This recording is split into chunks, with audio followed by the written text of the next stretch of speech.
Hey guys, tonight we travel back, way back, to a time when the world moved a little slower, and the quiet rhythm of stone walls and chanted prayers shaped the lives of thousands.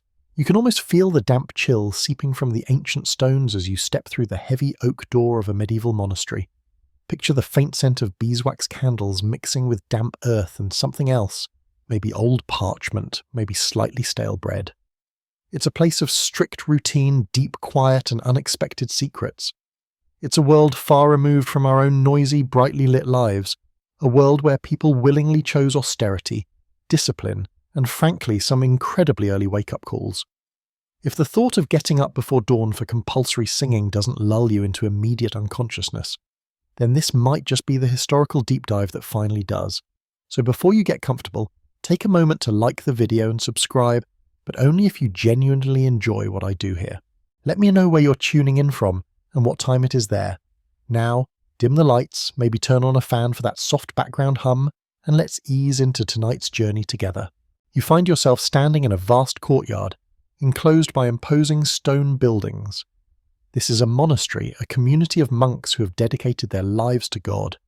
But far from being dusty, isolated retreats, these places were vibrant, complex mini-societies, the anchor points in a turbulent medieval world.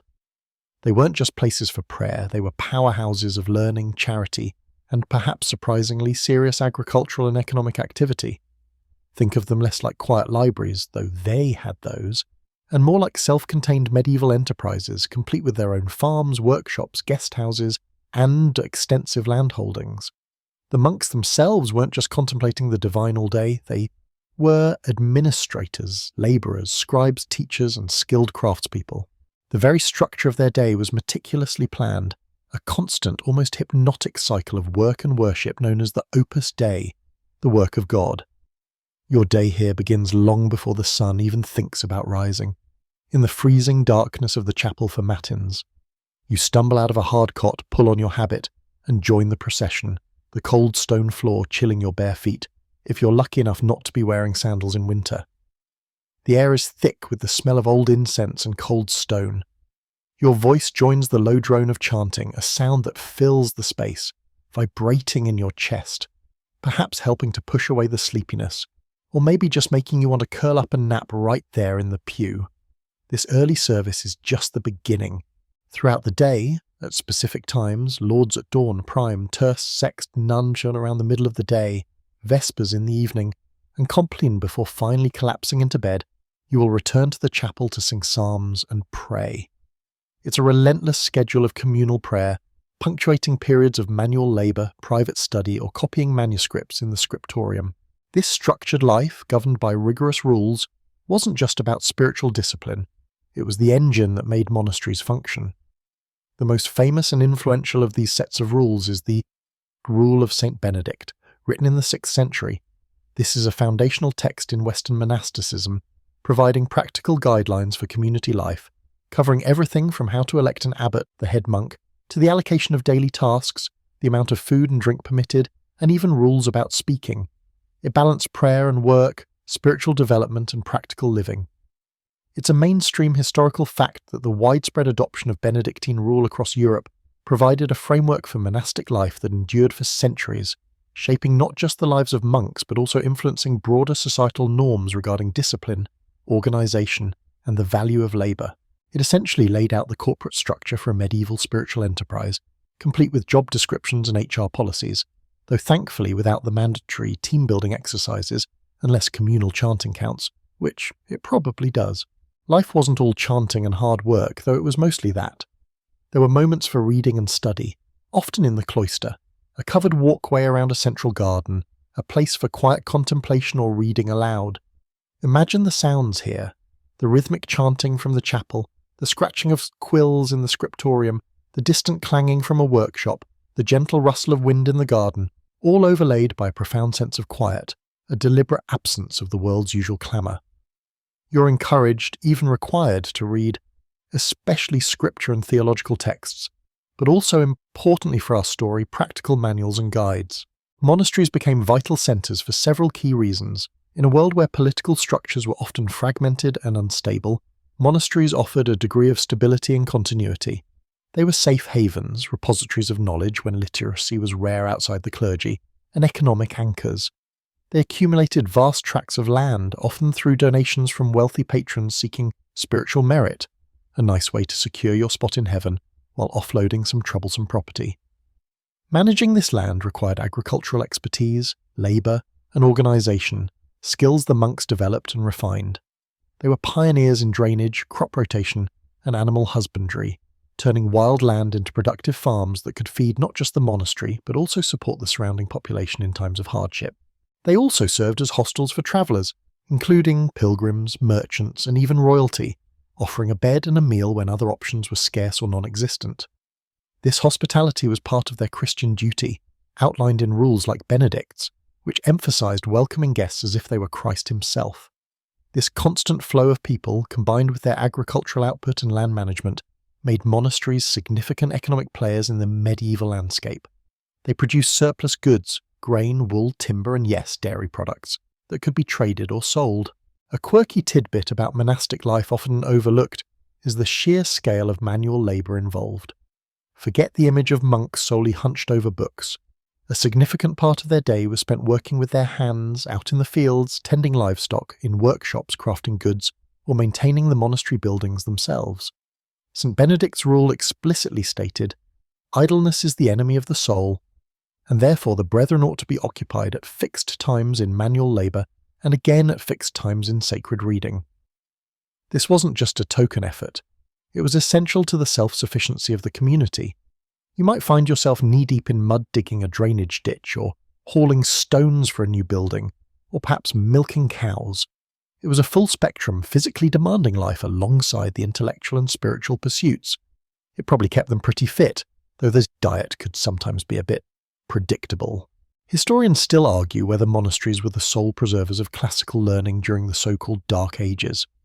While it's undeniable that monks in scriptoria meticulously copied ancient texts, including works by Roman and Greek authors, and thus prevented many from being lost entirely, some scholars argue that their role might be overstated. They point out that many classical texts were copied for their perceived Christian relevance or simply because they were available, and not always with a deep understanding or preservation of the full breadth of classical thought. So while they certainly acted as crucial custodians of knowledge, the exact extent to which they single-handedly saved Western civilization's literary heritage is a topic with ongoing scholarly debate. It wasn't like they had a directive to collect every scroll, it was more piecemeal, driven by availability and perceived utility.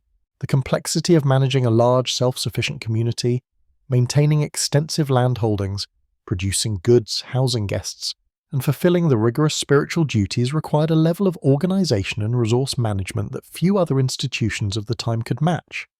They were islands of order and productivity in a world that could often feel chaotic. And central to their ability to sustain themselves, feed their inhabitants and guests, and produce goods for trade was their connection to the land and its bounty, particularly the animals they raised and the milk they produced. Which, as you might guess, brings us closer to the creamy, sometimes pungent heart of our story. The quiet hum of the scriptorium or the solemn echo of the chapel isn't the only soundtrack to your monastic life. Step outside into the chill morning air again, past the herb garden, smelling faintly of mint and something medicinal, and you're heading towards the barns and fields. This is where the real work, the grunt work that underpins the entire operation, takes place. You might be assigned to the fields, helping with ploughing or harvesting, or perhaps to the vegetable garden, weeding rows under the watchful eye of a senior monk. But a crucial part of the monastic economy, especially if the monastery holds significant land, revolves around livestock. Cows, sheep, and goats aren't just a source of meat, which is often restricted, especially during fasting periods, which are frequent and lengthy. Think Lent, Advent, Fridays, Wednesdays, and countless feast day eves. Basically, if you see a monk getting excited about steak, something's wrong. No, these animals are primarily valuable for their ongoing production. Wool, hides, manure for fertilizer, and most importantly for our story milk. Imagine the scene. Early morning, the air is cool and smells of hay, damp earth, and the distinct earthy aroma of animals. You join a few other monks or lay brothers, workers who live by monastic rules but aren't ordained, heading towards the milking shed. The cows low softly, shifting in their stalls, their breath misting in the cool air. Milking is a rhythmic, repetitive task. You settle onto a low stool, the warm flank of the cow against your shoulder, the distinct, slightly sweet smell of warm milk filling the air as it streams into the wooden or metal pail. It's not the sterile, automated process of today. It requires patience, gentle handling, and a certain knack. You learn to listen to the animal, feel the warmth and fullness of the udder, and encourage the flow without causing discomfort. Sheep and goats are milked too, depending on the region and the monastery's resources. Sheep's milk is richer, often used for specific types of cheese, while goat's milk is tangier and more easily digestible for some. The variety of milk sources adds another layer to the monastic dairy operation. Collecting milk from a flock of sheep out on pasture is a very different job than milking cows in a barn. More chasing, less sitting quietly. Picture trying to get a stubborn ewe to stand still while you milk her. It's less serene contemplation and more agricultural wrestling. Your robes probably get dirty, very dirty. The sheer volume of milk produced by even a modest herd is significant. Fresh milk is a nutritious food source, certainly, and it would have been consumed directly, perhaps with breakfast or as part of a simple meal. But here's the catch, the fundamental medieval problem. Fresh milk spoils. Fast. Without refrigeration, especially in warmer months, that precious liquid gold turns sour and potentially dangerous within a day, maybe two if you're incredibly lucky and the conditions are perfect. You can't stock up on gallons of milk like you can at a modern supermarket, expecting it to last a week. This wasn't just an inconvenience. For a community that needed reliable food sources year-round, relying solely on fresh milk was impossible. This is where the necessity of preservation comes in. Before the age of refrigerators and pasteurization, there were only a few ways to make milk last. You could churn cream into butter, which keeps longer than milk, though still prone to rancidity if not stored properly. You could make cultured products like yogurt or kefir, which rely on beneficial bacteria to preserve the milk, but these still have a limited shelf life compared to what's needed. Or you could make cheese.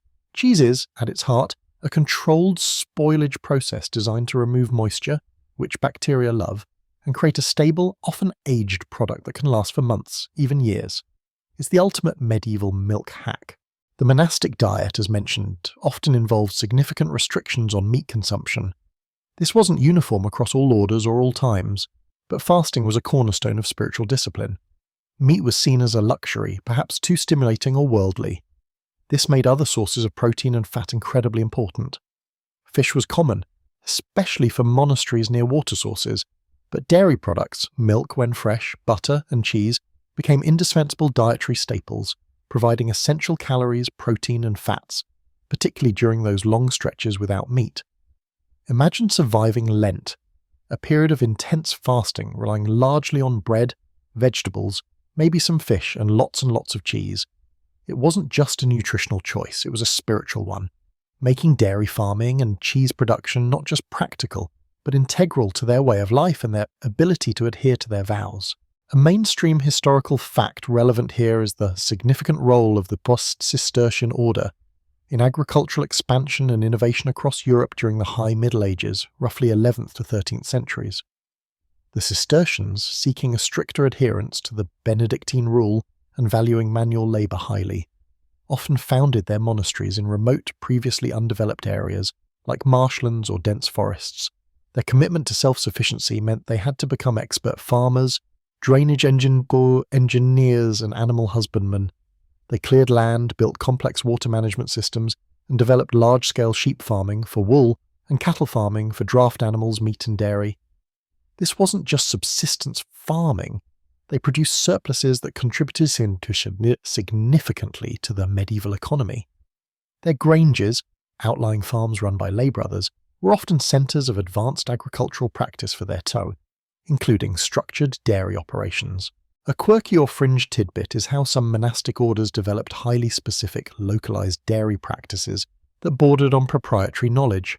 While many techniques were shared, you find hints in monastic records or later agricultural texts about specific methods for handling milk, using particular rennets, the substance that curdles milk often derived from a calf's stomach, or curing cheeses in unique ways specific to a particular monastery or region. These weren't always written down explicitly as secret recipes yet, but were passed down through practice and experience leading to early forms of what we might call terroir in cheese, where the specific environment, animal feed, and techniques created a distinct product. It's a bit like your grandma having a specific way she makes biscuits that just can't be replicated, except on a slightly larger habit-clad scale. Historians still argue whether the agricultural innovations spearheaded by monasteries, including dairy farming and cheese-making techniques, were truly groundbreaking for their time. Some scholars contend that monks, with their resources, organization, and access to written knowledge, even simple agricultural treatises, refined and sailed up practices that were already known to lay peasants. They suggest monasteries acted more as conservators and disseminators of good practice rather than radical inventors. Other historians argue that the Cistercian emphasis on labour, the need to cultivate challenging lands, and their network of exchange did lead to genuine advancements in areas like breeding, soil management, and the scale and efficiency of dairy production, pushing beyond typical peasant capabilities. So while monks were definitely major players in medieval agriculture, the extent to which they were innovators versus highly effective implementers remains a subject of open scholarly debate. It's not just about what they did, but how much of it was truly new. So you can see that milk production and its necessary transformation into cheese wasn't just a side hustle for medieval monks. It was a vital part of their survival strategy, their dietary adherence, and their economic stability. It required knowledge, skill, organisation, and a whole lot of manual labour, from milking the animals to the complex, fascinating process of turning liquid milk into solid, storable, and often delicious cheese. They weren't just praying, they were pioneering dairy farmers, laying the groundwork for many of the cheese traditions that persist to this day. And mastering that process, turning something perishable into something enduring, often involved techniques and knowledge that were carefully guarded, passed down within the community. So you've done your part in the milking shed, the pails are full, and the warm milk is ready. You carry it, perhaps with others, back towards the monastery's dairy house, a separate building or a designated cool room designed specifically for processing milk. It smells different here, less like animals and fields, more milky, maybe a little sour already if it's been a few hours, and soon, something else entirely.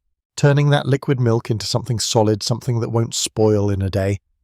That's the alchemical magic of cheesemaking. And the very first step, the fundamental transformation, involves a process that sounds a bit like something out of a science experiment, because frankly it is curdling. Think of it as separating the good stuff you want, the curds, from the stuff you don't need as much for cheese, the whey. You pour the milk into large vats or copper cauldrons. It might be gently heated over a low fire, not boiled mind you, just warmed to the right temperature, which was something learned through trial and error, passed down orally. Too hot and you ruin the milk. Too cold and the magic doesn't happen. This temperature control, especially in a time without thermostats, was itself a skill requiring intuition and experience. You'd dip a hand in, maybe judge it by the steam rising, or rely on cues from older monks who had done this hundreds of times. Imagine getting yelled at because your milk was too hot, not very serene. Once the milk is warmed just right, you add the catalyst, the agent that initiates the curdling. For most monastic cheeses, especially the harder, longer-lasting varieties, this agent was rennet. Now, rennet sounds a bit medieval and, honestly, a little bit gross to modern ears. It's traditionally sourced from the stomachs of young, milk-fed mammals, most commonly calves. These young animals produce enzymes like chymosin and pepsin in their stomachs to help them digest milk. When you introduce these enzymes into a large quantity of milk, they work their digestive magic on the milk proteins, specifically casein, causing them to coagulate and clump together. Preparing the rennet itself was a bit of a process. You didn't just get a bottle of liquid rennet from the store, you had to make it. This often involved carefully cleaning the stomach lining of a slaughtered calf or lamb or kid goat, drying it and then steeping a piece of the dried stomach in brine or whey. This liquid extract containing the active enzymes is what you would then add to the warm milk. The quality and strength of the rennet extract would vary depending on how the stomach was prepared, how long it was steeped, and frankly, how well the calf had been feeding. This variability was another factor adding to the challenge and unpredictability of cheesemaking.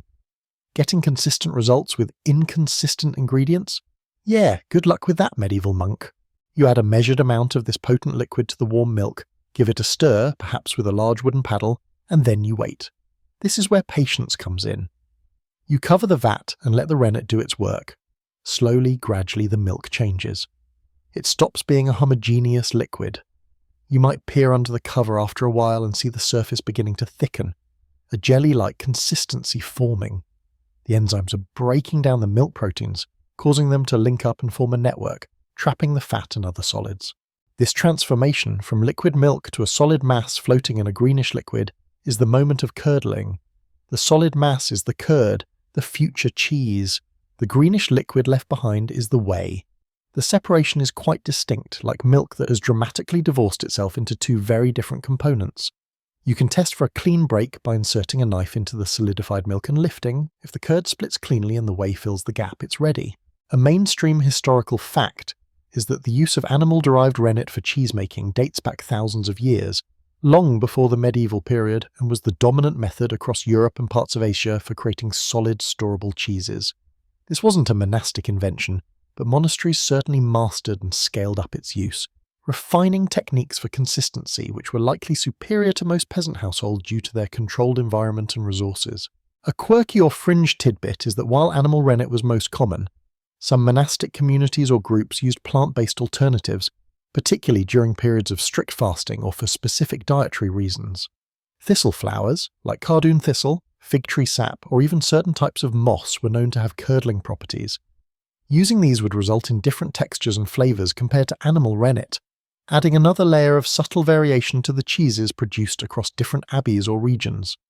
It wasn't just about the milk, the catalyst mattered too. Imagine trying to figure out the right amount of dried thistle flour to curdle a whole vat of milk. Probably took a few attempts and resulted in some questionable early batches. Historians still argue whether the precision with which monks used rennet or other curdling agents surpassed that of their lay contemporaries in a significant measurable way. While monasteries had the resources and structure to be more consistent, peasant cheesemakers had generations of practical, handed-down knowledge. Some scholars suggest monastic improvements were more about scale and documentation, though documentation was still rare in the form of recipes, while others argue their access to texts, even simple agricultural notes or translations of classical works, might have given them a theoretical edge in understanding the process or standardizing proportions.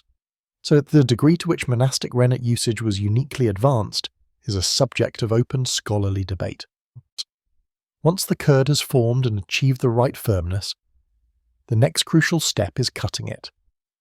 Using long knives or wireframes, you slice through the solid mass in the vat. This cutting is vital because it helps release more of the whey trapped within the curd. The size of the cuts influences the final texture of the cheese. Cutting into small rice-sized pieces releases a lot of whey, leading to harder cheeses. Larger cuts leave more whey in the curd, resulting in softer cheeses.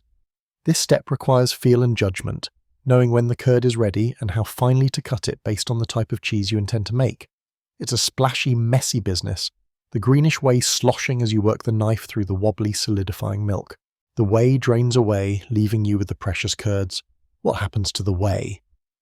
Well, sometimes it was given to animals like pigs who seemed happy enough with it. In some traditions, it was heated further to create a different type of cheese, like ricotta, which means recooked in Italian, referring to reheating the whey to precipitate remaining proteins, though this might have been less common for monasteries focused on hard cheeses for storage and trade. But for our purposes, the main focus is on the curds, the solid foundation of the cheese. This is where the journey truly begins, transforming these humble lumps of protein into something enduring, something valuable, something potentially secret. You've got this vat of milk that's magically, scientifically, split into wobbly curds and greenish whey, like some ancient, very smelly divorce happened right there in the dairy. You've sliced through the curd mass with your big knife or wireframe, creating smaller pieces, hopefully releasing more of that watery whey. But there's still a lot of whey trapped inside those curds, holding onto the moisture that will make your cheese soft and quick to spoil, which is definitely not the goal when you're trying to make something that lasts through winter, or can be traded over long distances. So the next step after that messy cutting business is often to heat the curds, a process sometimes called urstinkues, though it's not usually brought to a full boil. Imagine standing over the large vat again, maybe built into the floor, or on a sturdy stone hearth, with a low fire burning underneath or nearby to gently warm the contents. You're looking for a specific temperature, maybe somewhere between 35 and 45 degrees Celsius, around 95 to 115 degrees Fahrenheit, depending on the type of cheese you're aiming for. Soft cheeses need less heat, harder cheeses need more. This heat works hand in hand with stirring, which is your main job now. You grab a large, often wooden, paddle or a specialized rake-like tool and begin to gently stir the mixture of curds and whey. This isn't a quick whisk. It's a slow, steady, continuous motion. You might be doing this for a significant amount of time, maybe 30 minutes, maybe an hour, sometimes even longer for really hard cheeses. Your arm starts to ache, the steam rises, carrying that milky, slightly sour aroma, and the rhythmic slosh scrape of the paddle against the vat becomes the soundtrack of your afternoon. It's not exactly Gregorian chant, but it has its own meditative quality, or maybe it just puts you to sleep faster than counting sheep. As you stir and the temperature slowly rises, you'll notice the curds changing. They shrink, they firm up, they become less like wobbly jelly, and more like distinct little rubbery pebbles or grains, depending on how finely you cut them earlier. The heat accelerates the expulsion of whey from the curd structure. Think of it like squeezing a sponge. The heat makes the sponge fibers contract slightly, pushing out liquid, while your stirring keeps the sponge pieces separate, so the liquid can actually escape into the surrounding whey. It's a physical process, aided by temperature, to reduce the moisture content in the future cheese. Controlling this heating and stirring processes was another area where monastic skill and experience shone, or perhaps just varied wildly from abbey to abbey. How hot, how long, how vigorously to stir. These weren't measurements written down in a universal cheesemaking Bible. They were techniques learned by doing, by watching Brother Thomas, who learned from Brother Peter, who swore his technique came from a vision he had involving milk and an angel, probably just indigestion. Getting this step right is critical. Too little heat or stirring and your curds retain too much moisture, resulting in a soft cheese even if you intended a hard one, and increasing the risk of spoilage. Too much heat or stirring, and you can cook the curds too much, resulting in a dry, tough, or crumbly cheese that doesn't age well. It's a delicate balance, achieved through feel, observation, and probably a few failed batches that ended up as pig feed. Or maybe the monks just ate them quickly and pretended it was part of a special fast-ripening recipe.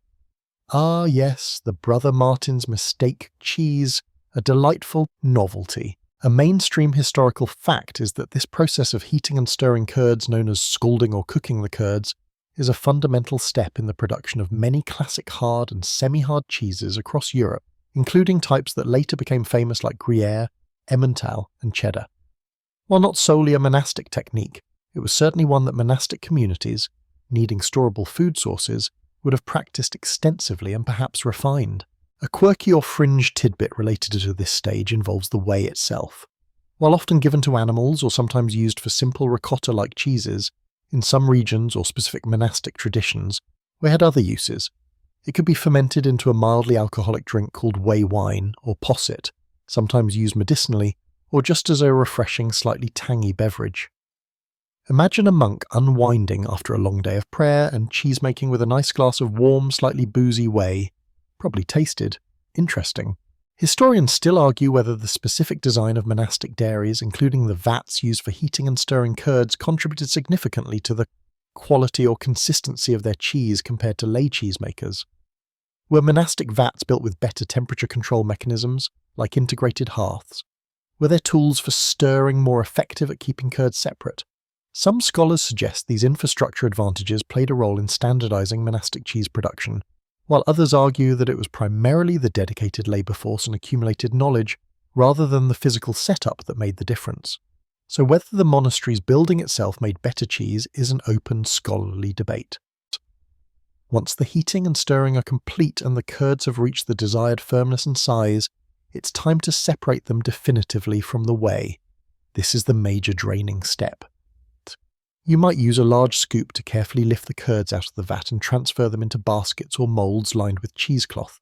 Or, if the vat has a drain plug, a bit of a luxury for some periods, you simply pull the plug and let the bulk of the greenish whey drain away, leaving the curds behind in the bottom of the vat.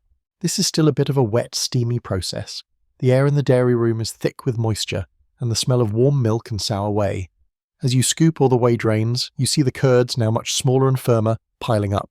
You might press down on them gently in the baskets to help more whey escape. or simply let gravity do its work as they sit in the cheesecloth-lined containers. The sound of the whey glugging down the drain or dripping from the baskets is the sound of moisture being banished, the foundation of a long-lasting cheese being laid. The physical effort involved in lifting heavy scoops of curds, managing large cloths, and handling the warm, wet mass shouldn't be underestimated. Cheesemaking was labour. It wasn't just quiet contemplation, it involved lifting, stirring, scooping, and pressing, all while trying to follow techniques that were often learned through observation rather than written instruction. It's a far cry from unwrapping a pre-sliced piece of Gouda from the supermarket, isn't it? You're literally building the cheese from the ground up, or rather, from the milk down, one heated, stirred and drained curd at a time. So you've separated the curds from most of that green-tinged whey, leaving behind a pile of increasingly firm, pale yellow bits. They might look a bit like scrambled eggs that went to the gym and bulked up sitting there in their basket or the bottom of the vat. But they're still just curds, a chaotic jumble of milk, protein and fat holding on to residual moisture and potentially harbouring all sorts of tiny microbes you don't want invited to the party. This is where salt comes in, the unsung hero of cheese preservation. You might think of salt as just a flavour enhancer, and it definitely is, but in historical cheesemaking its primary role was crucial: to inhibit the growth of spoilage-causing bacteria and mould. Without salt, your carefully crafted curds would quickly turn into a fuzzy, gooey, potentially toxic mess, rather than a delicious, ageable cheese. It also helps to draw out even more whey from the curds through osmosis, further reducing moisture content. Plus, it firms up the texture and contributes to the development of flavour during aging. So yeah, salt is kind of a big deal. How you add the salt depends on the tradition and the type of cheese. For many cheeses, you would have broken up the mat of curds if they've fused together a bit, and then sprinkled coarse salt directly onto the curds. Imagine kneeling or bending over the vat or container, grabbing handfuls of salt, probably quite rough, unrefined salt compared to what you pour from a shaker today, and distributing it as evenly as you can over the curds. You then mix the salt in, sometimes by hand, wear gloves if you don't want perpetually prune-like fingers, though gloves probably weren't standard issue monastic gear, or with a paddle, trying to ensure every little piece of curd gets acquainted with the preserving power of sodium chloride. It's a bit like seasoning a giant batch of, well, salty curds. You hope you get the ratio right. Too little salt and the cheese spoils, too much and it tastes like licking a salt block, which isn't great for trade or enjoyment, even for monks. Alternatively, for some cheeses, salting happened after pressing, where the formed wheel of cheese was either rubbed with dry salt or soaked in a brine bath. We'll get to that later, but for now, let's focus on the salting the curds method, as it's common for many cheeses designed for longer aging. The salt starts working almost immediately, pulling moisture out and beginning its microbial warfare. You can almost hear the little bad bacteria saying, "Ugh, it's so salty in here, I can't thrive." Once the curds are salted and mixed, they are ready for the next major transformation: pressing. This is where the amorphous pile of salty curds is forced together under pressure to form a cohesive mass, the actual wheel or block of cheese. You scoop the salted curds into a mould. These moulds could be made of wood, clay or wicker, often round or rectangular, and sometimes perforated to allow the remaining whey to escape. You would carefully fill the mould, pressing down with your hands as you go to pack the curds tightly, eliminating air pockets. Air pockets are bad. They create space for unwanted mould and bacteria to grow inside the cheese. After filling the mould, a lid or follower is placed on top, and then pressure is applied. Early pressing methods could be quite simple, perhaps just placing heavy stones on top of the lid. Imagine lugging heavy rocks and stacking them carefully on your cheese moulds. A good way to build monk muscles, I guess. Over time, more sophisticated, though still basic by modern standards, presses were developed. These might involve a lever mechanism, where a weight on one end of a beam pressed down on the cheese mould placed beneath the other end, multiplying the force applied. Or they could be screw presses, where turning a large wooden screw slowly lowered a plate onto the cheese. The goal of pressing is threefold: to knit the curds together into a solid cheese, to expel more whey, the salt helps with this too, and to shape the cheese into a form that is practical for handling, aging and transport. The amount of pressure and the duration of pressing varied enormously depending on the type of cheese. A soft cheese might only be pressed lightly, perhaps just under its own weight or a small stone for a few hours. A hard, aged cheese like a medieval predecessor to Parmesan or Cheddar would be pressed under significant weight for a day or even longer, sometimes with the cheese being removed, flipped, and put back under pressure multiple times to ensure even pressing. The rhythmic drip, drip, drip of whey steadily seeping out from under the press becomes another calming sound in the dairy, a slow countdown to the cheese being ready for the next stage. It's a physical, tangible process you can see and hear, the cheese compacting, the liquid being squeezed out. You check the press periodically, perhaps tightening the screw or adding more weight, feeling the resistance, knowing you are shaping something that will last. A mainstream historical fact is that the development of pressing techniques, moving from simple stone weights to lever and screw presses, was a key innovation in the production of hard, long-lasting cheeses throughout the Middle Ages and Renaissance. These presses allowed for much greater and more consistent pressure to be applied, resulting in drier, firmer cheeses that could be aged for months or even years, which was essential for reliable food storage and trade networks. Monasteries, often centers of technological development and repositories of knowledge, were certainly involved in using and potentially refining these pressing methods. A quirky or fringe tidbit about pressing involves the cheesecloth used. While simple linen or hemp cloth was common, some regions or times might have used different materials. There are hints in some historical texts or illustrations of specialized woven fabrics or even leather mats being used, sometimes leaving decorative patterns on the surface of the cheese. Imagine a monastic cheese wheel with a faint, perhaps geometrically patterned imprint on its rind, a silent testament to the specific fabric used in its birth. Probably didn't affect the taste, but it's a neat little detail. Historians still argue whether the adoption of specific, more advanced pressing technologies like larger screw presses was primarily driven by a desire for better quality cheese or simply by the need to produce larger quantities more efficiently. Did monasteries invest in these presses because they wanted their cheese to age better and taste superior, or because they needed to churn out more wheels to feed their communities, travellers, and generate income? Some scholars lean towards the quality argument, suggesting monks aimed for excellence, while others favour the efficiency perspective, viewing monasteries as practical, often large-scale agricultural enterprises. So motivation behind the pressing tech is an open scholarly debate. After its time in the press, whether a few hours or a full day or more, the cheese emerges, a solid, dense wheel or block, much smaller than the volume of curds that went into the mould, a testament to all the whey that has been expelled. It feels firm to the touch, smells salty and milky, and finally looks recognisable as a cheese. It's no longer just curds, it's taken its first solid form, ready for the next crucial step in its journey towards becoming a delicious aged product. You handle it carefully, perhaps wiping away any remaining moisture, feeling its weight, knowing you've guided it through another critical stage of its transformation. It's still a young, vulnerable cheese, but it has potential, lots and lots of potential. You lift the wheel carefully from the mould, feeling its weight and the satisfying firmness it's gained under pressure. It's still damp from the last vestiges of whey squeezed out, and its surface might bear the pattern of the cheesecloth or mould. Now, depending on the tradition and the specific cheese you're making, the next crucial step is often more salting, even if you salted the curds earlier. This secondary salting or brining is essential for developing a proper rind, that hard protective layer that allows cheese to age gracefully rather than just rot. There are two main ways this happens. The first is dry salting. You rub the entire surface of the cheese with coarse salt. Imagine doing this by hand, feeling the rough crystals against your skin. Again, probably no fancy nitrile gloves here. Ensuring every square inch of the cheese is coated. You might repeat this over several days, applying fresh salt as the previous layer dissolves and is absorbed or falls off. This process draws even more moisture out of the surface layers, creating a dry environment that inhibits mold and bacteria you don't want. It's like building a salty, dry force field around your precious cheese. The second method is brining, submerging the cheese in a solution of salt and water.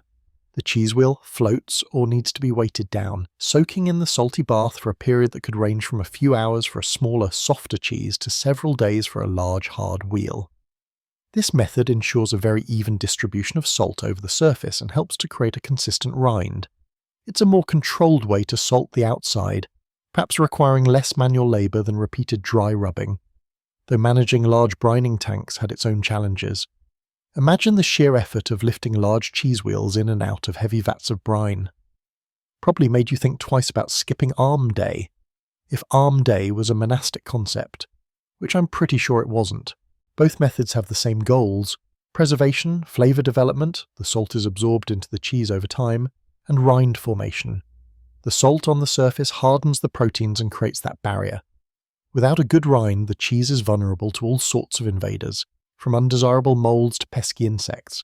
It's its first line of defense against the world. And, let's be honest, nobody wants to eat a cheese wheel that's become a habitat for creepy crawlies.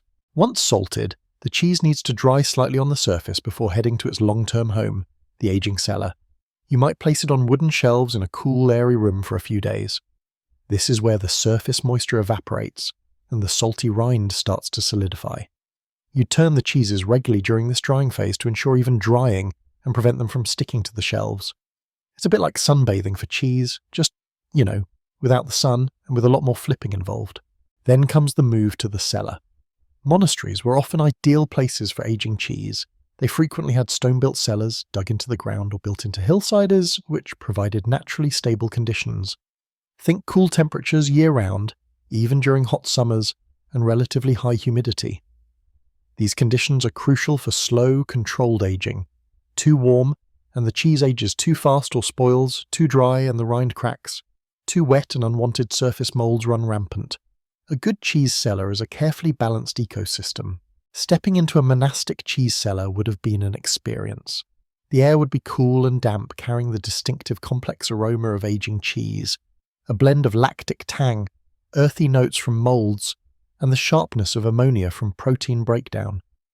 Rows upon rows of cheese wheels would sit on wooden shelves, each one on its journey of transformation.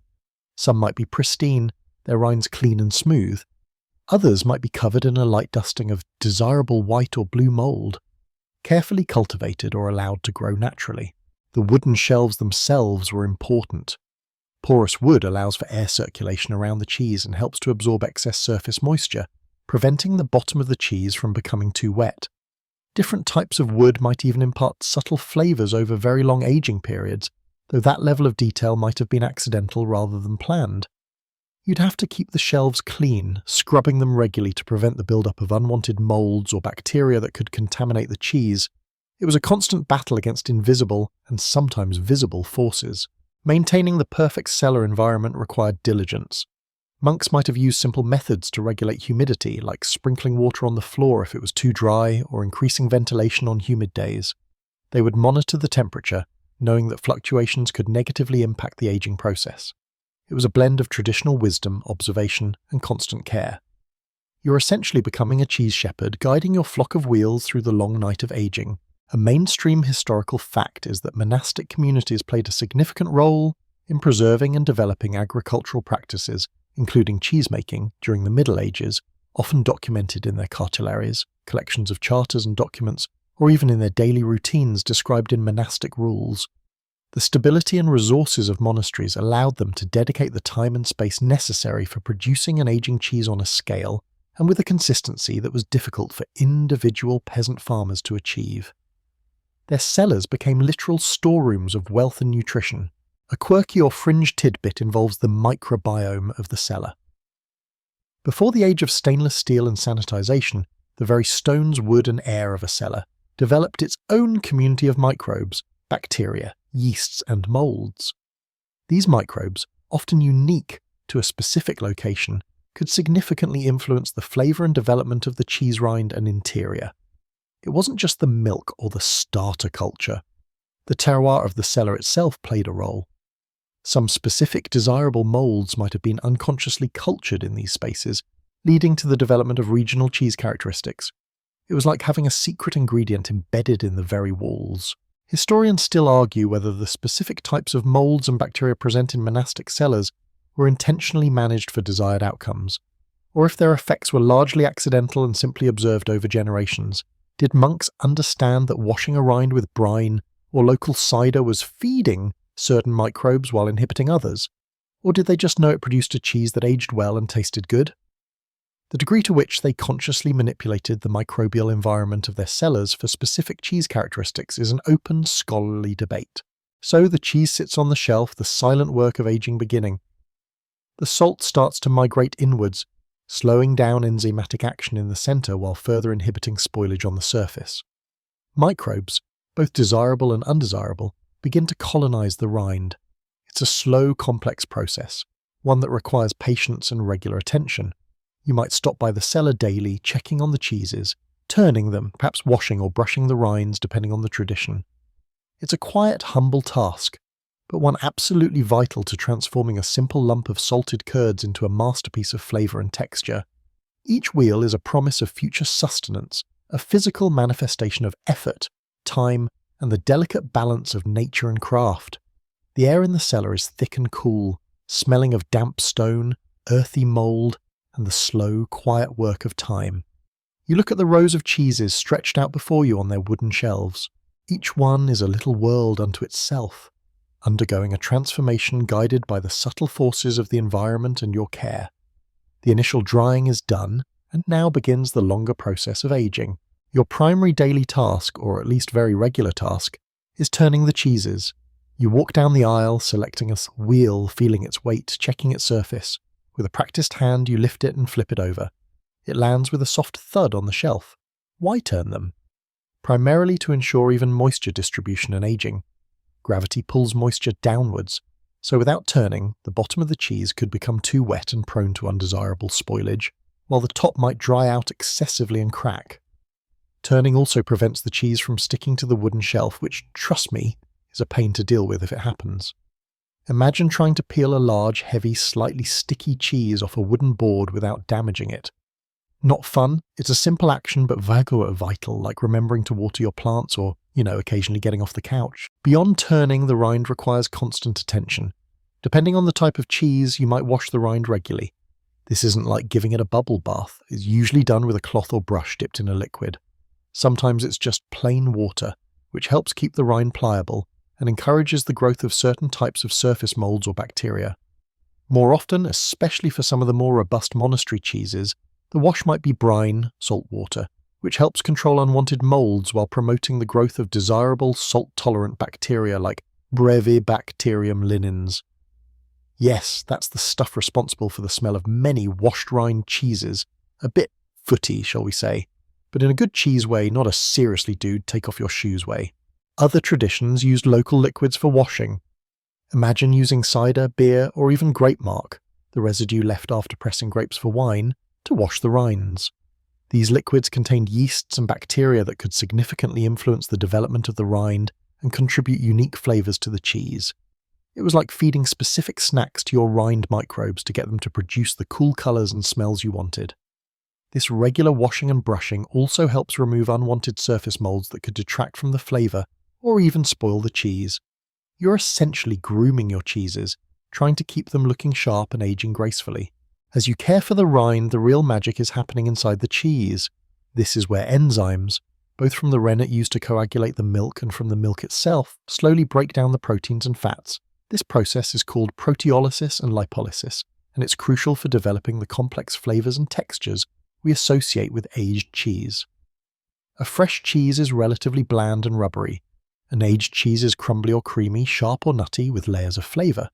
It's like the cheese is undergoing a slow-motion, delicious chemical transformation, kind of like how you transform from a vibrant, awake human into a sleepy lump on the couch right now.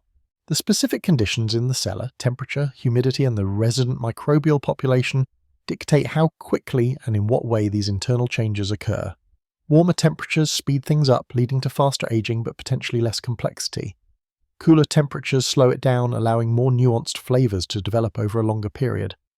The types of microbes on the rind and within the cheese also release enzymes that contribute to this breakdown, adding their own unique signature to the final product. It's a microscopic rave happening inside the cheese, producing delicious byproducts. Consider the time investment. Some cheeses might only age for a few weeks or months before being ready for consumption. These would likely be softer, milder cheeses. Others, destined to become hard, long-keeping wheels, might age for a year, 2 years, or even longer. Think about the patience required. You make the cheese, care for it daily or weekly, and wait, often for longer than you'd wait for a human baby to learn to walk. This long aging process wasn't just about flavour, it was essential for preservation. A well-aged hard cheese could last for many months, providing a valuable source of protein and fat through lean times, especially winter, or allowing it to be transported over long distances for trade or to supply other monastic houses. A mainstream historical fact is that monastic communities, particularly in the Middle Ages, were significant centres of food production and storage, and their ability to produce and preserve cheese in quantities allowed them to trade it, provide for the poor, and sustain themselves independently. The surplus of cheese they could generate, especially hard-aged cheeses, provided essential calories and nutrients during periods when fresh food was scarce, effectively acting as a form of stored wealth and sustenance. A quirky or fringe tidbit relates to the practice of burying cheeses. In some historical instances, particularly perhaps during times of conflict or to achieve specific aging conditions, cheeses were reportedly buried in the ground. This provided a naturally cool and humid environment, protected the cheese from pests, and could potentially impart unique earthy flavours. Whether this was a widespread, deliberate aging technique or a desperate measure for storage is debated. But the idea of digging up a perfectly aged cheese wheel from the earth is certainly a compelling, if slightly muddy, image. Historians still argue whether the monks' extensive knowledge of cheesemaking and aging was purely empirical, learning through trial and error and passing down successful techniques, or if they had the more theoretical understanding, perhaps influenced by early scientific observation, or even alchemical ideas about transformation and preservation. Did they understand why washing the rind with brine worked at a microbial level, or just that it produced a better, longer-lasting cheese? The extent to which they consciously manipulated the environment and microbial life based on theoretical knowledge versus practical experience is an open scholarly debate. So the cycles of turning, washing and waiting continue. You monitor the cheeses, looking for signs of trouble, unwanted fuzzy molds, the wrong kind, cracks in the rind, or the dreaded cheese mites, tiny arachnids that feast on cheese surfaces, requiring diligent brushing or washing to control. Each day in the cellar is a quiet vigil, tending to these dairy dependents, ensuring their slow journey towards delicious maturity stays on track. It's a testament to patience and consistent effort, turning simple milk into a complex, enduring food. You continue your rounds through the cellar, the damp air wrapping around you like a cool, slightly cheesy blanket. The turning and washing you just finished are fundamental steps in aging, yes, but they're also part of a larger strategy: preservation. In a world before refrigeration, before modern canning or freezing, keeping food from spoiling was paramount, and cheese, especially hard cheese, was a champion of long-term storage. But the monks, always looking for ways to improve upon necessity, weren't content with just letting nature take its course. They sought to enhance the cheese's natural ability to withstand the ravages of time and hungry microbes. Think about the stakes. A successful harvest, a good milking season, these needed to last.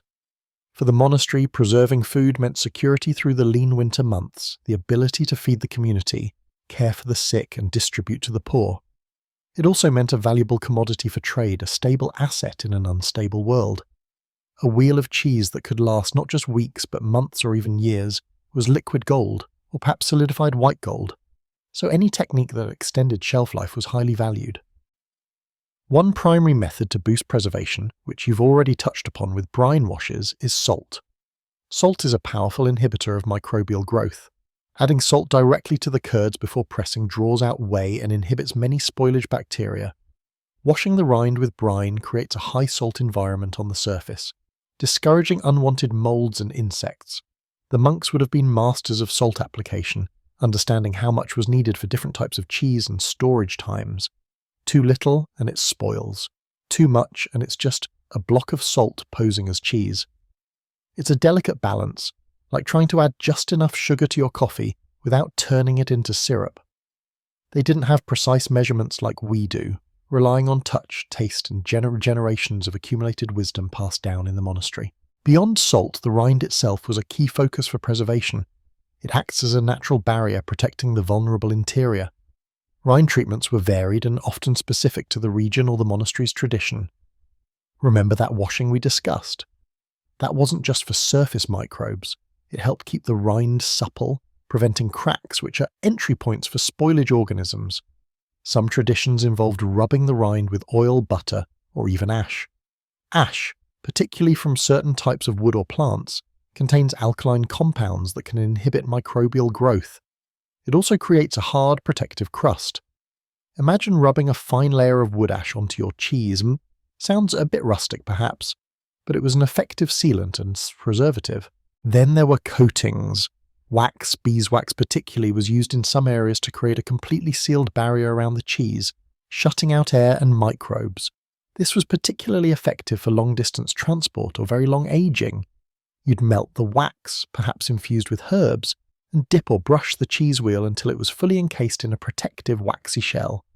It's like shrink-wrapping your cheese medieval style. You can picture the monks carefully applying the warm wax, ensuring there were no gaps, treating each wheel like a precious treasure, which in many ways it was. Some accounts hint at other, perhaps less common methods, storing cheeses among grains, which absorb moisture and provide a relatively stable environment. Burying cheeses, as we briefly touched on, providing consistent temperature and humidity, and protection from theft or pests, though the potential for unwanted earthy flavours would be high. There are even whispers of using specific herbs, not just for flavour, but steeped in wash liquids for their antimicrobial properties. Maybe a secret blend of monastic herbs known only to the cellar master.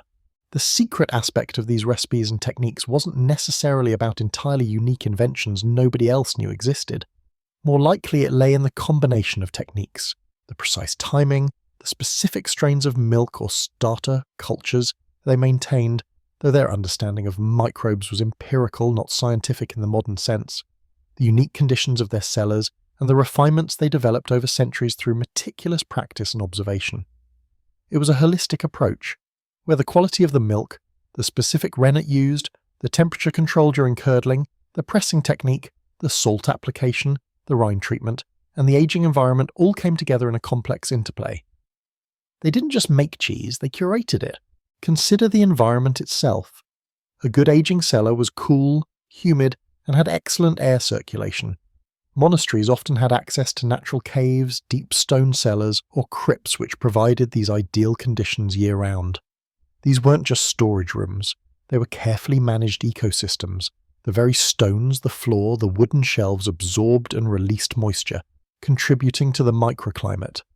The specific molds and bacteria living on the walls and shelves could even inoculate the cheeses, encouraging the growth of beneficial surface flora that helped protect against harmful spoilage organisms. They were essentially harnessing the power of beneficial microbes before they even knew microbes existed, like having tiny, invisible cheese-preserving guardians living in your cellar. A mainstream historical fact is that monastic landholdings and agricultural practices were highly advanced for their time, often leading to surpluses that required sophisticated preservation methods to be utilized or traded effectively. Cheese was a prime example of a value-added product that could be preserved for extended periods, contributing significantly to the economic stability and influence of monasteries throughout the Middle Ages and beyond. A quirky or fringe tidbit involves the potential, though often debated, use of certain plant extracts or even animal products beyond rennet as preservatives or flavor enhancers in cheese production or rind treatment. While specific documentation is scarce and often open to interpretation, the idea that monks experimented widely with available natural resources for food preservation is plausible, potentially leading to regional or monastic-specific techniques that seemed secret to outsiders simply because they weren't widely disseminated. Historians still argue whether the monks' success in cheese preservation stemmed from purely practical, accumulated knowledge gained through generations of trial and error, or if some of their methods were derived from or influenced by more formalized study, perhaps related to medicine, alchemy, or early forms of botanical and environmental observation documented in their scriptoria. Was it simply skilled craftsmanship refined over centuries, or was there a nascent scientific understanding guiding their actions? The degree of intentional theoretical application versus empirical discovery remains an open scholarly debate. So these aren't just wheels of cheese sitting on shelves, they are complex systems of milk proteins, fats, enzymes, salts, and microbes, all interacting within a carefully controlled environment. The monks, through their dedicated labour and accumulated knowledge, were not just making food, they were crafting durable goods, edible assets designed to last, to nourish, and to provide security in a world where food security was far from guaranteed. And the specific ways they achieved that durability, those little refinements in salting, washing, coating, and environmental control, that's where the secret lay. Not in magic, but in mastery. You push open a heavy wooden door, stepping deeper into another chamber of the monastic cellars. The air changes slightly here, perhaps a touch cooler. The earthy scent mixed with something sharper, more pungent. This isn't just about keeping the cheese from going bad anymore. It's about coaxing it, guiding it, through the slow, transformative dance of aging. Preservation was the foundation, yes, but flavour is the masterpiece built upon it. The monks weren't just preventing decay, they were cultivating complexity. Think of it like a band, but instead of instruments you have enzymes and microbes. The milk provides the raw material, proteins, fats, sugars. The rennet starts the initial breakdown. But during aging, other players enter the stage. Native bacteria from the milk intentionally added cultures, even if they didn't understand cultures scientifically. And molds from the cellar environment begin to work their magic. These tiny organisms feast on the proteins and fats, breaking them down into hundreds, even thousands of different chemical compounds. These compounds are what give cheese its incredible range of flavours and aromas, from nutty and sweet to sharp, earthy, or even a little sulfuric. This is where the monk's dedication to the process becomes truly evident. Aging isn't passive, it requires constant attention, the kind of meticulous care you might give a prize-winning bonsai tree, or, a particularly demanding houseplant. You have to monitor the temperature and humidity, turn the cheeses regularly, as you did in the previous section, and sometimes wash or scrape the rinds. Each action, each seemingly small adjustment, influences which microbes thrive and how quickly they work, directly shaping the final flavour profile. It's like being the conductor of that microbial orchestra, subtly guiding their performance. Miss a beat, and the whole symphony goes flat, or worse, starts playing chaotic noise, which in cheese terms means, inedible funk. The secret recipes weren't just lists of ingredients, they were chronicles of process. How long to age in this part of the cellar versus that part. The specific timing and frequency of washes, which rinds to scrape and which to leave fuzzy with beneficial moulds. This knowledge was empirical, born from centuries of trial and error, passed down from one generation of cheese-making monks to the next. Imagine sitting in a chilly scriptorium, illuminated by a flickering candle, painstakingly copying notes about the feel of a curd or the smell of a perfectly aged wheel. It's less thrilling than Indiana Jones discovering a lost temple, perhaps, but arguably just as impactful for the culinary world. Different environments naturally favoured different microbial communities. A cellar carved into chalk might develop different moulds than one built of granite. The wood of the aging shelves would harbour specific bacteria. Even the water used for washing the rinds could carry regional microorganisms. These microclimates, combined with the specific techniques developed by each monastery, contributed to cheeses with truly unique characteristics. This is why a cheese from one abbey could taste distinctly different from a cheese from another, even if they started with similar milk. It wasn't just branding, it was terroir, monastics or style. The development of blue cheeses is a great example of this interplay between environment, microbes and observation.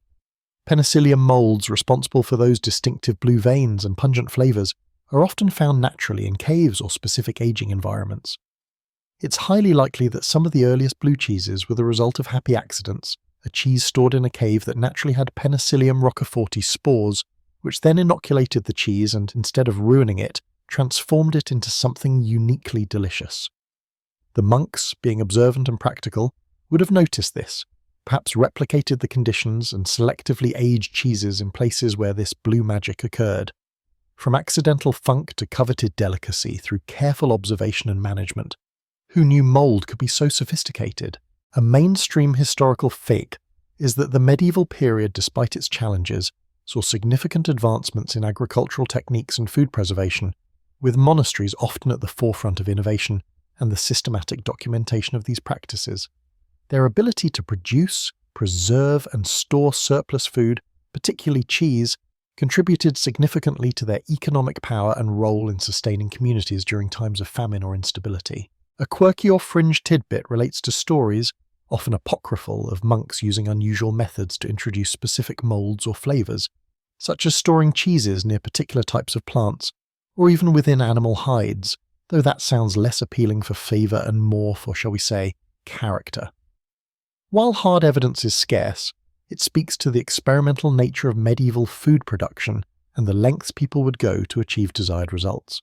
Historians still argue whether the monks' sophisticated understanding of aging and flavour development was purely empirical, based on generations of observation and refinement without any theoretical microbial knowledge, or if their practical skills bordered on an intuitive grasp of complex biological processes, perhaps informed by rudimentary ideas about fermentation and decay, present in early scientific or alchemical thought. Did they just do what worked? Or did they have a developing, albeit pre-Pasteur, concept of why it worked? The exact blend of blind adherence to tradition versus deliberate, reasoned experimentation for flavour remains an open, scholarly debate. So as you walk through these cool, fragrant halls, remember that the air itself is part of the recipe. The subtle shifts in temperature, the gentle draft, the types of moulds blooming on the stone walls. They're all contributing to the symphony of flavours locked within these wheels. The monks, with their patient hands and keen eyes, were the guardians of this transformation, ensuring that the milk, through time and through microbial action, became not just a preserved food, but a testament to the art of crafting flavour. Leaving the cool, fragrant aging cellars behind, you step out into a sunlit courtyard, bustling with quiet activity. The air here is different, sharper, perhaps carrying the scent of fresh-cut wood or distant market stalls. The cheese wasn't just made and aged for internal consumption or piety. The sheer scale of some monastic operations meant there was often a substantial surplus, and monasteries, ever practical and increasingly wealthy, didn't let good cheese go to waste. This is where the monks transitioned from meticulous cheesemakers to surprisingly effective medieval businessmen, turning milky bounty into economic power. Think about it. You've got reliable production, thanks to organised labour, usually decent land holdings, expertise in a valuable, preservable commodity, and a built-in network. Other monasteries, pilgrims, passing merchants. That's basically a startup incubator, just with less venture capital and more Gregorian chants. This surplus cheese became a vital item of trade, not just locally, but across significant distances. Monasteries strategically located near rivers or major roads found themselves perfectly positioned to become major hubs for cheese commerce. You might picture monks in robes, hands folded, deep in prayer. And yes, that happened. But you also need to picture them haggling over prices, overseeing carts loaded with cheese wheels and keeping detailed ledgers, long before double-entry bookkeeping was a common thing. They were early adopters of systematic record-keeping because, well, you need to track your inventory and your sales, right? Can't just give away all that precious aged cheddar, or whatever the medieval equivalent was. The commercial activities weren't limited to just selling at the abbey gate. Monasteries often held rights to operate markets, collect tolls on roads or bridges they maintained, and even own ships for trade. They leveraged their land and labour to produce a variety of goods, wool, wine, grains, and yes, a lot of cheese, which they then traded for things they needed, or simply sold for profit. This economic engine wasn't just about filling the monastic coffers, it allowed them to maintain libraries, fund charitable work, feed the poor, and build those magnificent churches and abbeys we still see today. It turns out prayer and a robust balance sheet weren't mutually exclusive. Transporting cheese across medieval Europe wasn't as simple as ordering a refrigerated truck. Wheels were often wrapped in cloth or straw, sometimes even packed in barrels. They travelled by ox cart over bumpy roads, by boat along rivers and coastlines, or even on the backs of pack animals over mountain passes. Imagine being the monk in charge of ensuring a load of valuable cheese didn't spoil on a weeks-long journey. That's stress-eating potential right there. They had to consider weather, bandits, tolls, and the inherent instability of their transport methods. Losing a wagon load of Gruyere, or its ancestor, wasn't just a bad day, it was a significant financial blow. Because certain monasteries developed reputations for specific types or qualities of cheese, maybe due to that unique cellar microclimate we just discussed, or a particular technique passed down, they essentially had early brands. A cheese from Abbey X might fetch a higher price than a cheese from Abbey Y because merchants and consumers knew its quality. This encouraged specialization and refinement, further cementing the idea of secret recipes tied to particular monastic houses. They were building brand loyalty, one perfectly aged wheel at a time. It's the artisanal cheese movement circa 1100 AD. A mainstream historical fact is that monasteries became major economic and political forces in medieval Europe, holding vast tracts of land, employing large numbers of laypeople, and controlling trade networks. Their wealth and influence were directly tied to their agricultural production, including significantly dairy products like cheese. A quirky or fringe tidbit is that some monastic records mention using cheese as a form of currency or payment, especially for labour or services where cash was scarce. While not as common as coin, a well-aged wheel could sometimes serve as a valuable, albeit perishable, substitute in certain transactions. Here's your payment for fixing the roof, Bartholomew. Try not to eat it all at once. Historians still argue whether the primary motivation for monastic economic activity was purely pragmatic survival and charitable outreach, or if, over time, the accumulation of wealth and power became an end in itself, potentially conflicting with the monastic vows of poverty. Did they trade for necessity, or did they develop a taste for being medieval dairy tycoons? The line between funding good works and simply building an empire with cheese bricks remains an open, scholarly debate. So the next time you're pondering a block of cheese in the supermarket, consider its long, complex history. It's not just milk and microbes, it's agricultural innovation, meticulous preservation, patient aging, and centuries of surprisingly savvy commerce, much of it honed within the quiet yet economically dynamic walls of medieval monasteries. They weren't just praying and studying, they were perfecting a product that would travel the world, one bumpy cart ride at a time. As those wheels of cheese rolled out of the abbey gates, piled high on carts creaking down dusty roads, or nestled in the hulls of riverboats, they weren't just carrying tasty calories and potential profit, they were, in a way, vectors of knowledge. Think of it like early intellectual property transfer, except instead of leaked blueprints, it was knowledge embedded in curd and culture. The commercial success and widespread reputation of monastic cheeses meant that the techniques used to create them started to travel too subtly, or sometimes quite deliberately spreading across the medieval landscape. One of the most significant ways this knowledge spread was through the very structure of monastic life itself. Monastic orders like the Cistercians or Benedictines weren't confined to a single location. They were vast networks, with parent abbeys founding daughter houses in new territories. When a group of monks set out to establish a new foundation, perhaps clearing land, building a church, and setting up their self-sufficient life in a previously undeveloped area, they brought with them the accumulated wisdom and skills of their original monastery. This absolutely included agricultural practices and, crucially, cheese-making. Imagine a few brothers from a renowned cheese-producing abbey in France being sent to a remote valley in England. They wouldn't just pack their habits and prayer books, they'd carry the knowledge of how to manage dairy herds, how to process milk, how to salt, press and age cheese in a way that produced the familiar, valuable product of their home. It's like opening a franchise, but instead of a standardized logo and menu, you get monks with specific fermentation secrets and aging protocols. This wasn't always easy, of course. The new location might have different breeds of cows, different grasses influencing the milk flavor, different climates, or even subtly different ambient microbes in the air and cellars. Those very factors that gave the original cheese its unique character. So while the core techniques transferred, the resulting cheese might evolve, giving rise to new regional variations, still rooted in that monastic expertise. Travel was another key element. Monks weren't static. They travelled for religious purposes, attending chapters general, meetings of the order, visiting the sick, going on pilgrimage, or carrying messages. These journeys brought them into contact with other monastic communities, secular populations, and merchants. While they might not have been actively giving cheese-making workshops on the road, conversations happened, techniques were observed, and reputations spread. A monk from an abbey known for its excellent hard cheese might visit another abbey, struggling with spoilage and offer advice, or perhaps even demonstrate a technique. Knowledge exchange wasn't formal like a university lecture, but it was constant and organic within the monastic network. Then there were the written records. While comprehensive, step-by-step recipe books like we have today were rare, monasteries were centres of literacy and record-keeping. Their archives contained chronicles, account books, land surveys, and sometimes scattered notes on practical matters like agriculture and food production.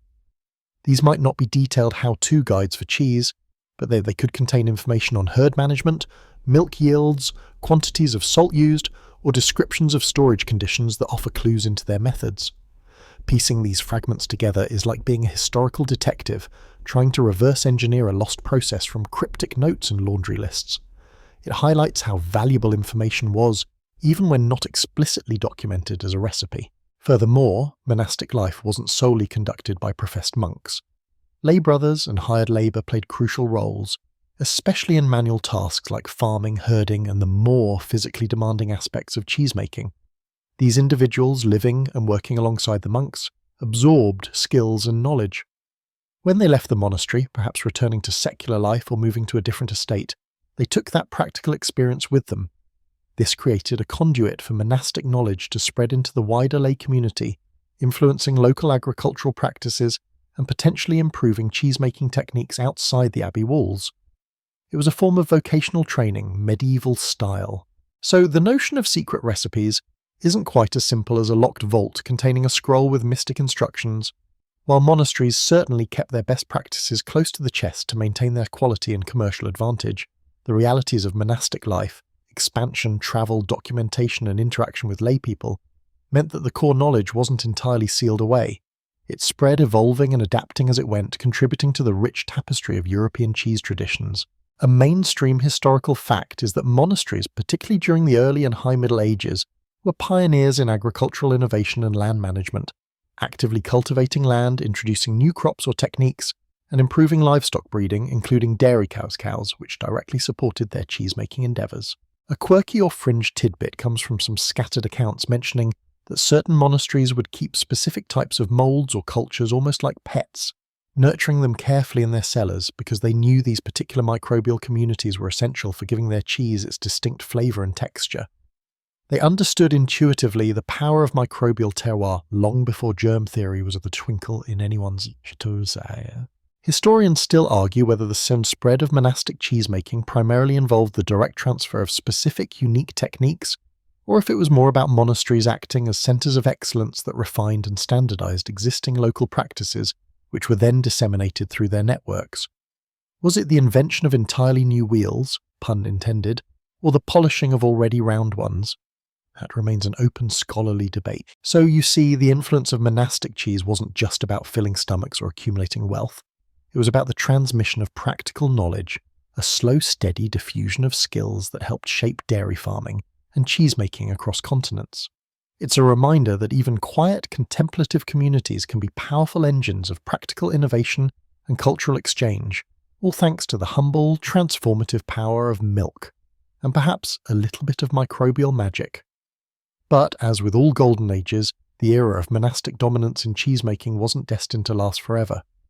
History, you see, has a nasty habit of disrupting even the most tranquil and productive routines. While monks were busy perfecting their Gouda-adjacent creations and quietly disseminating their wisdom, the world outside their cloistered walls was churning with political upheaval, religious conflict, and seismic social shifts. These forces, often violent and unpredictable, began to erode the very foundations that had allowed monastic cheesemaking to flourish. Think of it. You're a monk, peacefully aging your beautiful wheels of cheese in a quiet stone cellar, maybe humming a Gregorian chant under your breath, and suddenly there's the clang of swords outside or riders demanding tribute, or a decree from a distant king changing everything. Wars, internal conflicts, and periods of instability directly impacted monasteries. They were often wealthy landowners, and wealth attracts unwelcome attention. Armies might march through monastic lands, requisitioning supplies including valuable cheese, damaging buildings, or even sacking the abbey itself. This disrupted the agricultural system. Herds could be scattered, barns burned, dairy equipment destroyed. Without the milk, the facilities and the sense of security needed for long-term production and aging, consistent, high-quality cheesemaking became incredibly difficult, sometimes impossible. It's hard to focus on developing nuanced flavour profiles when you're worried about whether your abbey will be standing tomorrow. Then came the waves of religious reform. The most dramatic example, of course, is the Reformation, which swept across Europe in the 16th century. In many countries, particularly those that embraced Protestantism, monasteries were seen as symbols of the old order, their wealth and influence resented. Governments began dissolving monasteries, seizing their lands and assets. In England, under King Henry VIII, this process was particularly brutal and swift, leading to the closure of hundreds of abbeys and priories. Imagine that scale of disruption. Entire communities dispersed, their ancient buildings torn down or left to ruin, their accumulated knowledge and practices scattered to the winds. The carefully tended herds were sold off, the unique yeasts and moulds in the cheese cellars died out, and the monks who held the secret recipes, not written down but held in their hands and minds, were forced into secular life if they were lucky, or worse. This dissolution wasn't just an economic or political event, it was a cultural and agricultural catastrophe for some regions. Centuries of accumulated expertise in land management, brewing, distilling, and yes, cheesemaking were fractured. Some monks undoubtedly tried to continue their craft in private, but the institutional support, the large-scale production capabilities, and the established trade networks were gone. It's like a tech startup suddenly losing its venture capital, its engineers, and its distribution channels all at once. The core knowledge might exist, but implementing it becomes a whole different ballgame. But the decline wasn't just due to external shocks, internal factors played a role too. Over time, some monastic communities might have become complacent, their initial fervour waning. Strict rules might have loosened, or the focus shifted away from manual labour towards other pursuits. Vocations might have declined, leading to fewer hands available for the physically demanding work of dairy farming and cheesemaking. Economic pressures also mounted. As towns grew and secular markets developed, monasteries faced increased competition from lay producers who weren't bound by the same monastic rules or obligations. The cumulative effect of these pressures meant that by the late Middle Ages and the early modern period, the monasteries were no longer the undisputed champions of European cheesemaking. Their role diminished significantly. This didn't mean cheesemaking disappeared, far from it. The demand for cheese remained, and the knowledge that had, however imperfectly, diffused from the abbeys found new homes. Secular farmers, cheesemongers, and later, commercial producers stepped in to fill the void. It's a poignant moment in history, really. The quiet powerhouses of innovation, those places where centuries were spent perfecting the art of turning milk into gold, were brought low by the noise and fury of the changing world. The silence that fell over abandoned abbeys wasn't just the absence of prayer. It was the absence of the rhythmic churn of butter, the hiss of rennet working its magic, the patient turning of aging wheels. You can almost smell the damp earth and the ghost of lactic fermentation if you stand in the ruins of an old abbey's cellars today. A mainstream historical fact is that the dissolution of the monasteries in England between 1536 and 1541, ordered by King Henry VIII, resulted in the closure of over 800 religious houses, fundamentally altering the religious, social, and economic landscape of the country and significantly impacting traditional monastic activities like large-scale agriculture and food production. A quirky or fringe tidbit comes from anecdotal evidence, suggesting that during periods of dissolution, some monks, desperate to preserve their skills and income sources, tried to find sympathetic local lords or wealthy patrons who would allow them to continue making cheese on a smaller scale, sometimes even trying to pass off their monastic techniques as unique family secrets to secure a livelihood. Imagine trying to market Brother Giles' surprisingly good cheddar under a pseudonym. Historians still argue whether the dissolution and decline of monastic cheesemaking led to a genuine loss of specific high-level technical knowledge, or if the most valuable techniques had already been widely enough adopted by secular producers that the overall impact on the trajectory of European cheesemaking was less severe than it might initially seem. Was it a complete reset button, or just a major speed bump? That remains an open, scholarly debate. So while the monasteries laid the foundation for much of the cheese we know and love, their reign was not eternal. The forces of history, sometimes violent, sometimes slow, chipped away at their dominance, paving the way for a new era in the story of cheese, an era where the secrets, once held within abbey walls, began to scatter and evolve in the wider world. So the monasteries, these quiet engines of cheese innovation, began to fade from their dominant position. But like seeds scattered from a dying plant, the knowledge wasn't entirely lost. It dispersed, often imperfectly, often diluted, into the broader secular world. Imagine the chaos of the dissolution or the slow decline. Monks leaving the cloisters, some finding refuge in villages, others perhaps taking on new roles. What do you do with a lifetime spent perfecting the craft of turning curds into wheels of golden deliciousness when your monastery is gone? You take that knowledge with you if you can. This period marks a crucial transition. Cheesemaking shifted from being a highly controlled, often communal activity within the structured environment of an abbey to a more decentralized, individual or family-based craft. It was like moving from a corporate R&D lab with standardized procedures and controlled environments to 1,000 different kitchen experiments happening simultaneously.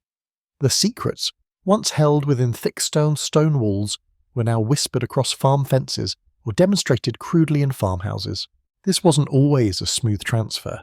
Monastic cheesemaking, especially at its peak, involved a level of consistency and scale that a single farmer or family might struggle to replicate.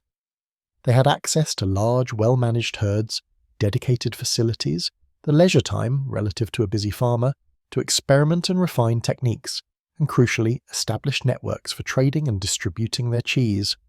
A farmer, on the other hand, was juggling crops, other animals, the vagaries of weather, and the demands of their lord or landowner. Cheesemaking might be just one of many tasks fitted in between milking and mending fences. The knowledge that transferred was often practical, hands-on stone stuff. How to handle the milk, how to judge the temperature for adding rennet, how to cut the curds, how to press the cheese. But the more subtle aspects, managing specific cellar conditions, cultivating particular molds or bacteria cultures, the intricate timing of aging, might have been harder to convey or maintain outside the controlled monastic environment. It's like trying to teach someone how to bake artisan sourdough by just telling them the steps without giving them your specific sourdough starter culture and your perfectly calibrated oven. You get something, maybe even something good, but that's not quite the same. As this knowledge spread, it also began to diversify rapidly.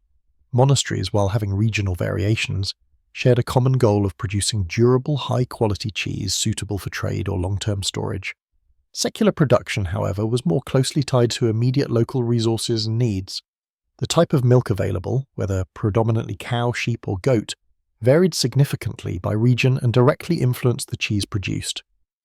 Local fodder, climate, and even the naturally occurring bacteria and molds in the air and soil of a specific valley or village began to exert a stronger influence. This is where you start seeing the true roots of many of the specific famous European cheese styles we know today begin to solidify. While monasteries might have produced something akin to Gruyere or Parmesan centuries earlier, it was often a general type of cheese. As secular production took over, these regional variations became more pronounced, developing their unique characteristics based on the environment and the specific practices of generations of farmers. The cheese from this valley had a nuttier flavour because of the sheep's diet. The cheese from that village ripened differently because of the temperature in their caves. The cheese from this plain developed a washed rind because the farmers found that technique worked best with their local milk. Secular cheesemongers also rose in prominence. These were the people who bought cheese from farmers, aged it, and sold it in markets. They became crucial intermediaries, not just merchants, but often repositories of knowledge themselves, understanding how to store and handle different types of cheese.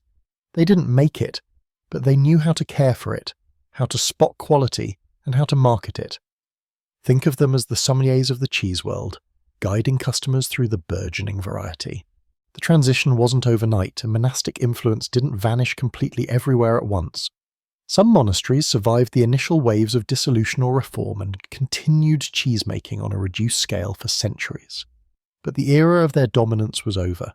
The mantle of cheesemaking innovation and widespread production passed definitively into secular hands.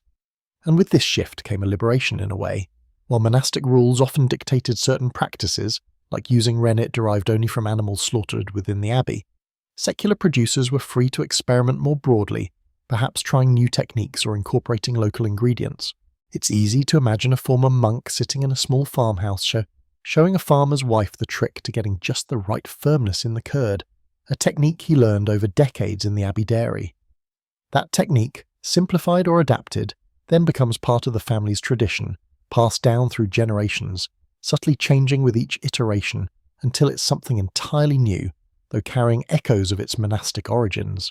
You can almost hear the quiet clinking of buckets and the soft slosh of milk in a barn compared to the more formal, perhaps quieter environment of an abbey dairy.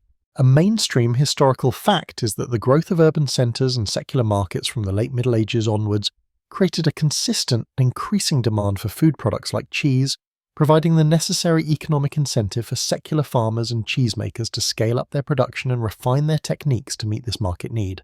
A quirky or fringe tidbit is the theory that some monastic communities, anticipating dissolution, may have secretly sold or gifted their most prized cheesemaking equipment, or written notes, if any existed, to trusted local families or former employees, hoping to preserve their legacy and potentially benefit from it later, though concrete proof of systematic recipe transfer is rare. You picture a monk stuffing a special straining cloth and a parchment into a satchel under the cloak, maybe with a bit of emergency cheese? Historians still argue whether the specific unique strains of microbial cultures cultivated within individual monasteries, crucial for developing characteristic flavours and textures, were largely lost during the dissolution and transition to secular production, or if they managed to persist in local environments and continue to influence regional cheese development through natural selection and transfer. Did the special abbey bugs disappear or just find new homes? That remains an open, scholarly debate. So the age of the monk as the primary architect of European cheese waned, giving way to the farmer, the cheesemonger, and the countless individuals who, through trial and error, adaptation and hard work, continued to refine and diversify the art of cheesemaking, building upon the foundations laid in those quiet, dedicated cloisters. So the secrets, or what was left of them, scattered like dust in the wind during those tumultuous times, moving from the quiet predictability of the cloister to the bustling, messy, and sometimes chaotic world of secular farms and markets. The era of monastic cheese dominance ended, not with a bang, but a slow, drawn-out whimper across Europe. But here's the thing about truly good ideas, or in this case truly delicious ideas. They have a way of lingering, sometimes for centuries, waiting for their moment to resurface. Fast forward through the Industrial Revolution, 2 world wars, the rise of mass-produced cheddar-like blocks that taste vaguely of plastic, and the age of artisan food revival dawns. Suddenly people aren't just craving cheese, they are craving story, tradition, authenticity. And where do you find a richer vein of all three than in the dusty archives and crumbling stones of old monasteries? This is where the modern revival efforts come in. There's a growing fascination, both among professional cheesemakers and curious historians, or food enthusiasts, with uncovering the lost threads of monastic cheesemaking. It's like being a culinary detective, sifting through fragmented records, looking at architectural clues in old abbey ruins. Is that room really just a cellar? Or was it a dedicated cheese-aging cave? And sometimes, just sometimes, finding surviving documents that hint at ancient techniques. You might find a note from the 12th century complaining about the monks in the next valley making too much cheese and driving down prices, which doesn't tell you how they made it, but confirms they were serious players. Or you might stumble upon a monastic ledger detailing purchases of rennet or specific types of wood for aging shelves. Each fragment is a tiny piece of a much larger, mostly vanished puzzle. Modern cheesemakers, often the kind obsessed with natural rinds, raw milk, and returning to pre-industrial methods, look to the monastic tradition as a kind of golden age of craft. They admire the presumed dedication, the scale, and the fact that these institutions were often innovators in a time when food preservation was a matter of survival, not just gourmet preference. They want to learn how they achieved consistency without modern temperature controls, how they handled hygiene without stainless steel and chemical cleaners, and perhaps most tantalizingly, how they developed those unique, long-lasting flavors.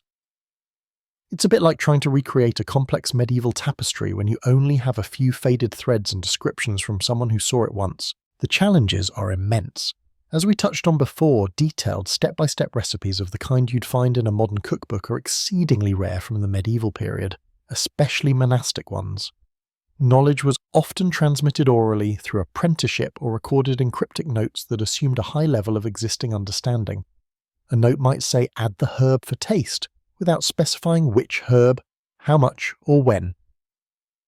The specific microbial environment of an ancient abbey, dairy, or cellar is impossible to replicate exactly today, even if you built a replica.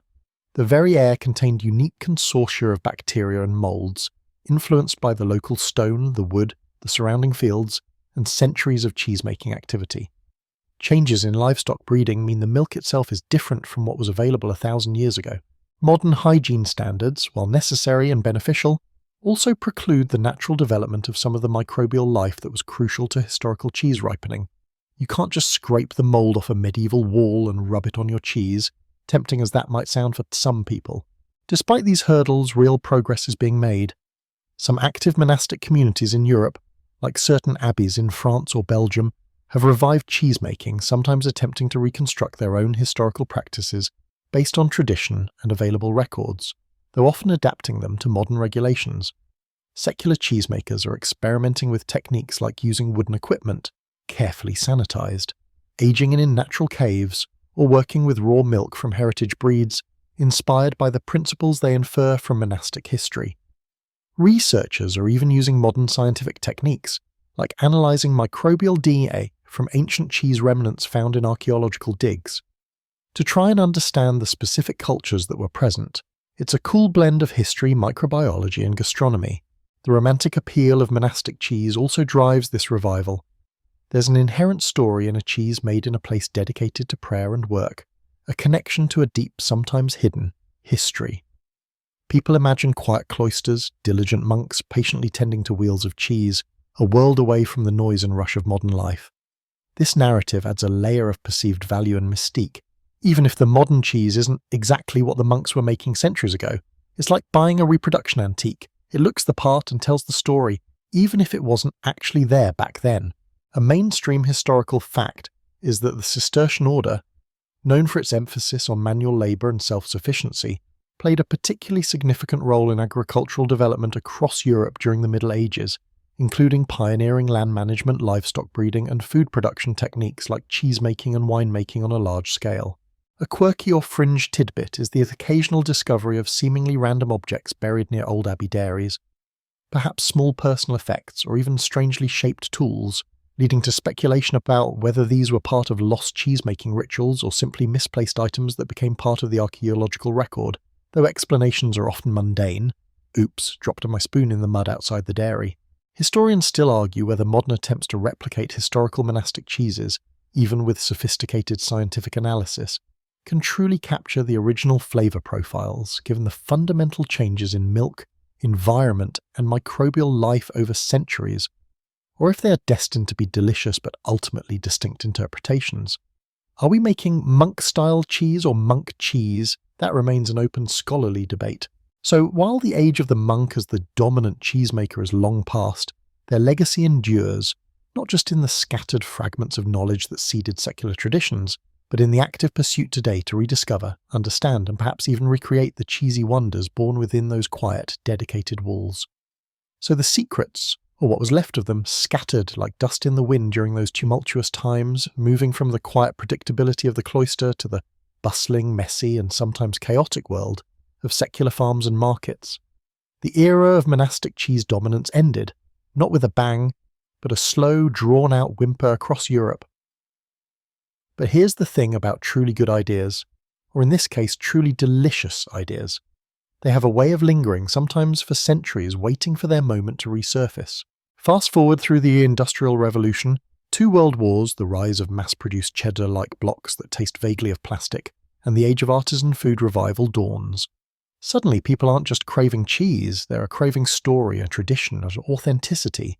And where do you find a richer vein of all three than in the dusty archives and crumbling stones of old monasteries? This is where the modern revival efforts come in. There's a growing fascination, both among professional cheesemakers and curious historians or food enthusiasts, with uncovering the lost threads of monastic cheesemaking. It's like being a culinary detective, sifting through fragmented records, looking at architectural clues in old abbey ruins. Is that room really just a cellar, or was it a dedicated cheese-aging cave? And sometimes, just sometimes, finding surviving documents that hint at ancient techniques.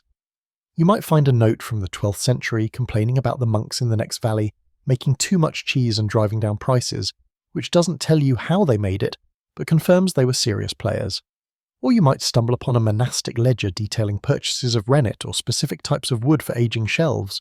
Each fragment is a tiny piece of a much larger, mostly vanished puzzle. Modern cheesemakers, often the kind obsessed with natural rinds, raw milk, and returning to pre-industrial methods, look to the monastic tradition as a kind of golden age of craft. They admire the presumed dedication, the scale, and the fact that these institutions were often innovators in a time when food preservation was a matter of survival, not just gourmet preference. They want to learn how they achieved consistency without modern temperature controls, how they handled hygiene without stainless steel and chemical cleaners, and perhaps most tantalizingly, how they developed those unique, long-lasting flavors. It's a bit like trying to recreate a complex medieval tapestry when you only have a few faded threads and descriptions from someone who saw it once. The challenges are immense. As we touched on before, detailed, step-by-step recipes of the kind you'd find in a modern cookbook are exceedingly rare from the medieval period, especially monastic ones. Knowledge was often transmitted orally, through apprenticeship or recorded in cryptic notes that assumed a high level of existing understanding. A note might say, add the herb for taste, without specifying which herb, how much or when.